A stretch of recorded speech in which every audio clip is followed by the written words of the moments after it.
நிமிஷப்பிரியாவின் மரண தண்டனை கண்டிப்பா நடந்தே ஆகணும்னு மஹதியோட சகோதரர் உறுதியா சொல்லியிருக்காரு. நிமிஷாவின் மரண தண்டனை திடீர்னு ஒத்திவைக்கப்பட்டதும் இந்தியர்கள் எல்லாருமே இவங்கள காப்பாத்திடுவாங்கன்னு நம்பி ரொம்பவுமே சந்தோஷப்பட்டாங்க. ஆனா அதுக்கு எதிரா இப்போ மஹதியோட சகோதரர் சொன்ன வார்த்தைகள் எல்லாரையுமே ஏமாற்றத்துல ஆழ்த்தி இருக்குன்னு சொல்லலாம். சில நாட்களுக்கு முன்னாடி இந்திய அரசாங்கம் ஒரு எல்லை வரை மட்டும்தான் தங்களால் முயற்சிக்க முடியும், அதற்கு மேல் நம் கையில் எதுவும் இல்லைன்னு அழுத்தந்திருத்தமா தெரிவிச்சிருந்தாங்க.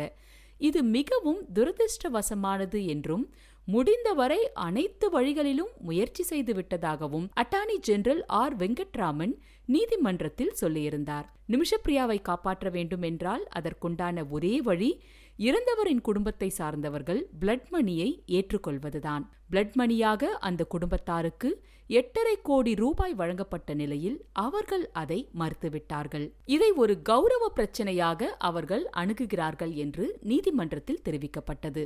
இது குறித்து மஹதியின் சகோதரர் NDTVயில் பேட்டி ஒன்று அளித்திருந்தார்.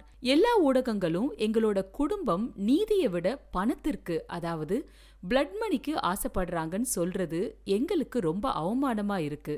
அதனால எங்களால இந்த பிளட் மணியை அக்செப்ட் பண்ணவே முடியாதுன்னு தன்னோட சகோதரரோட உயிரிழப்புக்கு நீதி கிடைச்சே ஆகணும்னு உறுதியா சொல்லியிருக்காரு. இந்த வழக்க தமிழகத்தை சேர்ந்த வழக்கறிஞர் சுபாஷ் சந்திரன் வாதாடினாரு. அவரோட சேர்ந்து அட்வொகேட் ஜெனரலும் உறுதுணையா இருந்தாரு.